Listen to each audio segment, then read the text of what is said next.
Jadi itu ya Gus, akar permasalahan yang terjadi selama ini termasuk di dalam Basul Masail itu Iya. banyak orang yang lupa atau tidak tahu tujuan dilakukannya hal itu untuk apa, termasuk belajar hakikat menuju makrifat.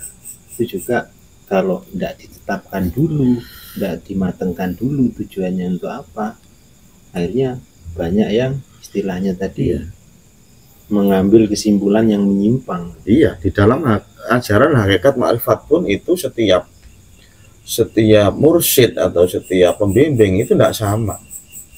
Jadi ya kita tidak boleh seperti yang lain harus sama dengan kita, ya tidak bisa. Walinya Allah itu tidak cuma satu, Mas. Orang-orang makrifat itu tidak cuma satu, banyak, dan perjalanannya berbeda-beda. Nah, kalau kita memaksakan untuk mengikuti metode yang kita sampaikan, kita memaksa, ya secara rasa saja ya sudah enggak. Ya lupa tujuan tadi. Iya, itu tadi. Jadi ya itu kan sering banyak saya lihat kalau enggak berguru sama beliau enggak akan nyampe seperti itu kan.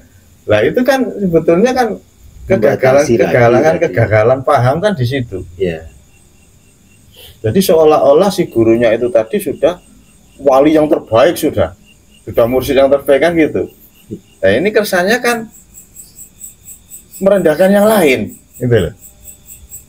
Sekarang kan kita kan sama-sama, misalkan sama-sama wali, secara otomatis kan si wali yang satu ini kan merendahkan wali yang lain kan, masa gitu? Ya, seperti tujuan lagi akhirnya. Kita kembali sama yang sering pernah saya dengar itu mengkafirkan orang-orang Kristen kan gitu ya. Jadi menganggap orang Kristen itu kafir. Nah, sekarang kan kita kembalikan lagi. Orang Kristen itu pedomannya pakai kitab apa enggak? Pakai kan? Kitab apa? Kitab Injil. Kan gitu. Nah, Injil ini bisa dijelaskan di Al-Quran, Mas, bahwasanya itu adalah juga wahyu-wahyunya Allah yang diturunkan kepada Nabi Isa.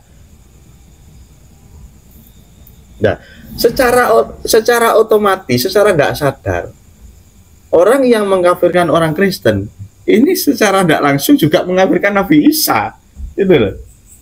Itu katanya syairnya Gus Dur itu. Lah itu. Kafire dhewe gak ngisi. Kafire dhewe ndak digateke. Kafirne wong liya kan itu. Orang Hindu berpedoman kepada kitab Zabur yang diturunkan ke Nabi Daud kan gitu. Nah, kalau kita mengkafirkan orang Hindu, secara otomatis kita juga mengkafirkan Nabi Daud, Mas. Itu loh. Nah, itu tidak sadar mereka, gitu. Nah, kalau ini sudah terjadi, apa ndak cekcok nanti antara Nabi Muhammad dan Nabi Daud dan Nabi Isa? Mat, kenapa umatmu Muhammad? Kenapa umatmu kok menyalahkan, mengkafirkan umatku? Nah, jadinya seperti apa, Mas? Saya tidak terima. Ya apa nanti? Ya, seperti itu. Jadi kita kaji lagi lah. Jangan terlalu kita itu fanatik dan terlalu apa yang kita pahami itu harus seperti yang kita pahami orang lain. Iya, tidak seperti itu. Harus menuruti kemauan kita. Tidak seperti itu, enggak. Kita kan belajar dari riwayat Nabi juga. Nabi Yunus itu kan kenapa dihukum? Ya karena itu tadi, menganggap apa yang diajarkan itu sebetulnya harus direspon oleh umat kan itu. Akhirnya setelah tidak direspon, marah kan Nabi Yunus. Akhirnya berdoa minta azab, dan diberikan azab oleh Allah, kemudian diingatkan, disuruh kholwat lagi lah, disuruh introspeksi diri ya. Akhirnya setelah introspeksi diri, Nabi Yunus memahami apa yang selama ini dia zalimi, telah melakukan sesuatu yang zalim, yaitu tadi memaksakan kehendak untuk supaya umat ini beriman karena dia lupa bahwa saya yang memasukkan hidayah itu ya Allah sendiri, bukan dia, bukan Nabi Yusuf, Nabi Yunus ya. Nah, bahkan seorang nabi itu hanya diutus untuk menyampaikan saja, tidak harus merubah di situ. Dan yang mempunyai perihal hak merubah itu ya hanya Allah. Makanya seorang pendakwah ketika paham ke tujuan puncak itu, ya tidak akan se ekstrim itu Mas menyampaikan. Kesannya itu kan ada salah satu golongan manusia yang dia hakimi, kan gitu, yang dia vonis seperti ini ya. Yang namanya rahmat itu kan tidak menyinggung dengan agama apapun, dengan agama apapun, baik itu dari Kristen, Hindu, terus apapun itu agamanya, selama itu berada di dalam Al-Quran, walaupun tidak ada di dalam Al-Quran, akan tetapi visi misinya itu kok mirip dengan Al-Quran, ya saya rasa ya tidak ada masalah. Selama itu tujuannya untuk kembali kepada Tuhan, lewat apapun ajaran itu, poinnya di situ, kembali fitrah kepada Tuhannya. Ya sebetulnya yang harus dipahami oleh pendakwah ya tujuan itu, Mas. Sehingga dalam menyampaikan dakwah ini kesannya ndak ada yang tersinggung, ndak ada yang merasa dirugikan kan gitu. Itu namanya rahmat. Tapi ya memang sulit ya. Tapi kan sesulit apapun kalau kita cari dengan bersungguh-sungguh diberikan kok sama Allah jawabannya, solusi itu diberikan. Banyak orang Islam Gus itu meyakini karena Rasulullah Nabi Muhammad itu adalah utusan yang terakhir, Nabi yang terakhir, penutup. Jadi istilahnya itu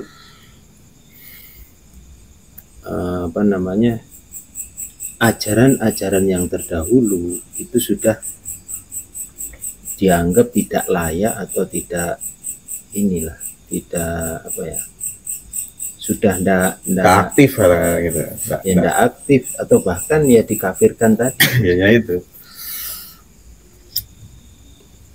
Misalnya itu kan, itu saya pernah baca di Al-Iblis itu, entah ayat yang mana itu lupa saya. Pokoknya intinya di situ ada cekcok antara umatnya Nabi Muhammad dengan Nabi Isa.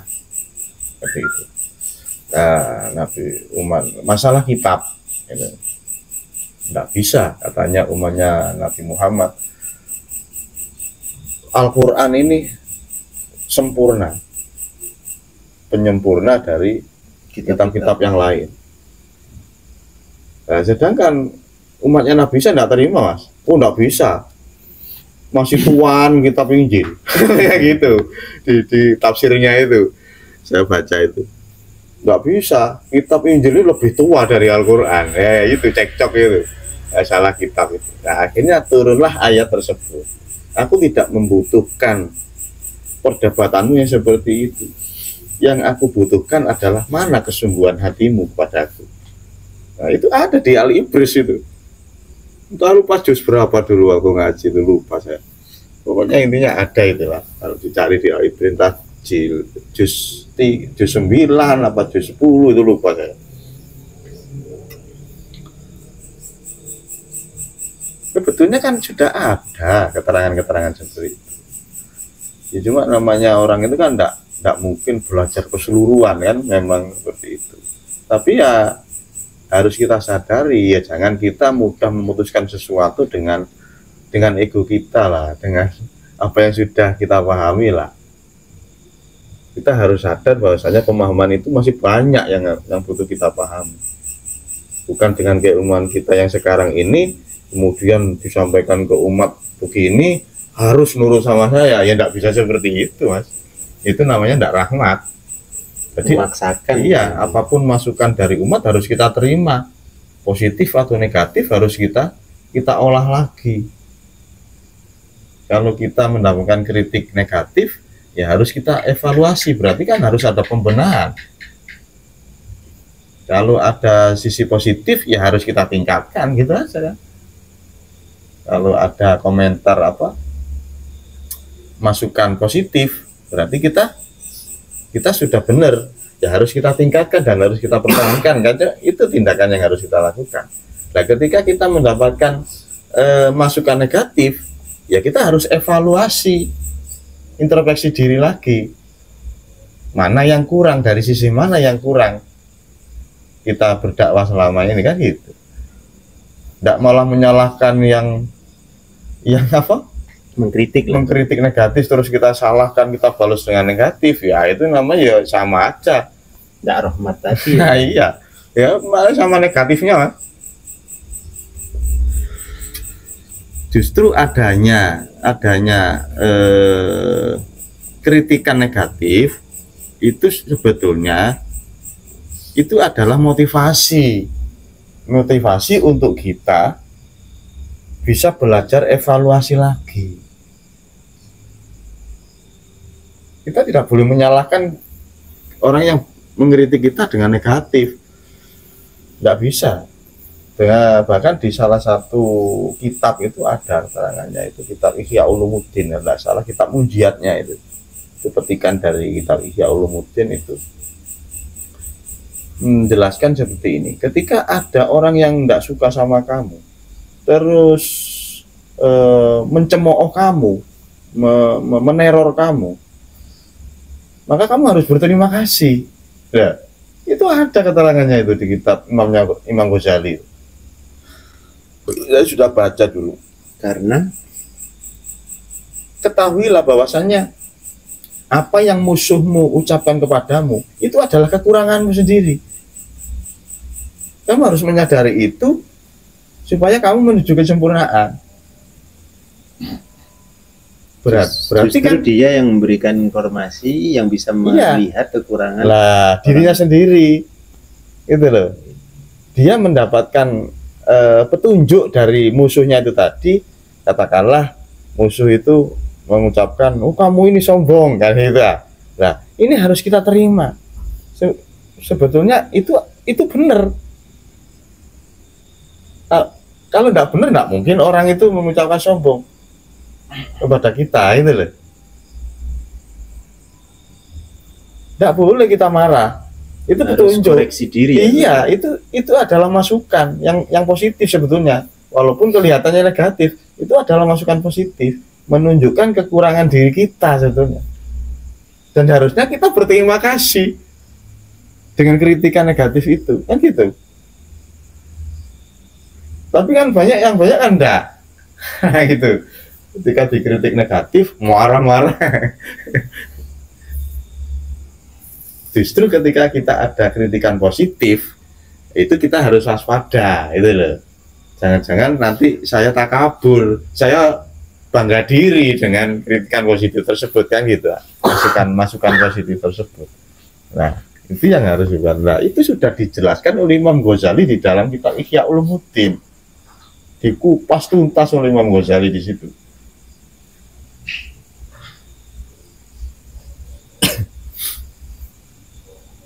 Tapi ya namanya ya itulah al insanu makhluk khotok ananya Rasulullah itu. Manusia itu tempatnya lupa dan salah, kan.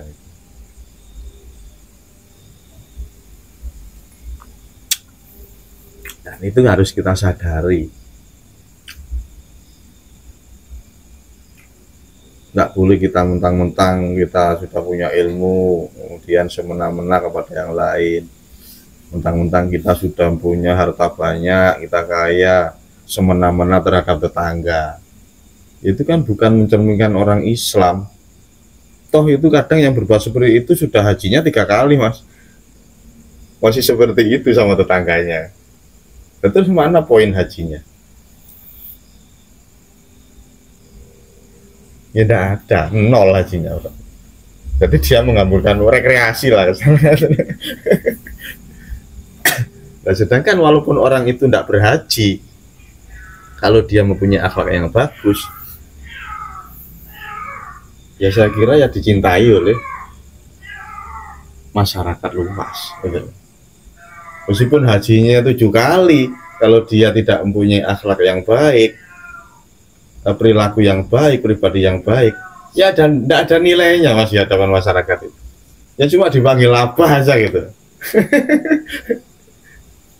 Dan itu juga tidak dipanggil apa itu tidak menjadikan dia introspeksi, malah dia bangga diri. Itulah yang dimaksud Allah itu, bahwasannya apa yang kamu anggap buruk belum tentu buruk. Apa yang selama ini kamu anggap baik itu belum tentu baik bagimu, kan itu.